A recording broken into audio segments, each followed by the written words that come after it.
নোয়া শাড়ি কিনছেন, জামা কিনছেন লাগছেন ভাবি। নতুন জামা সুন্দর আছে না? সুন্দর তো আছে। কে কিনে দিছে? আর বাইনি কিনে দিছে। এই এক কথা, আমি কিনা আর ভাবি কিনা এক কথা, ভাই কিনা এক কথা। দাম তো অনেক বেশি মনে কেন? হীরার আংটি, ঘড়ি, হীরার কানের দুল, আর বাইরন অনলাই কত টেয়া। আর আমরা যদি কোনো কিছু কই আর বাইর অভাবের শেষ হয় না।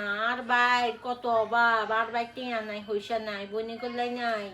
বোরে তো দে এক কারেন্ট টিপ টপ, ঘর দুয়ার হাজাই হারাই বাবুরে। আর বাইর তো বাসাতে তো কোনো কিছুর অভাব নাই। আঙুল নিয়ে আর বাইর নাই খালি। তো বিয়ে শাদী করছো, স্বামী করে না? স্বামী করলে কিছু আর কি? আর বাইরের কাছে কোনো অধিকার নাই। ভাই বিয়ের আর আঙ্গুল লাইক করবো, তোমার স্বামী তোমার লাইক করবো। আঙ্গো স্বামী করে এত গো বাইরে। তো স্বামী করলে স্বামীটা লই থাকতে আমার বাইরের দিকে তো নজর যায়। আঙ্গো স্বামীরা তো দেয় হেগো বইনে গো লাইও করে, আঙ্গো বাইরে খালি আঙ্গুলাই করে না। আহা এটা লাভ কান্দ শুরু করে দিছে। তো কাইন্তনো কিরবো? কাক না বদদোয়া দিও না, দোয়া করিও জান ভাই আল্লাহ আর বেশি করে করে। ভাই সুখে থাক, ভাই বাইর বড়লে সুখে। এই সুখে থাকলে ভাই বড় সুন্দর, তোর সুন্দর, বাইর বড় সুন্দর সুন্দর হইতো যদি ভাই আংলাইও কইতো। তুই স্বামীর বাড়ি গেলে তুই যে সুন্দর হয়ে চলো, তখন কি আমরা রেনি থাইনি?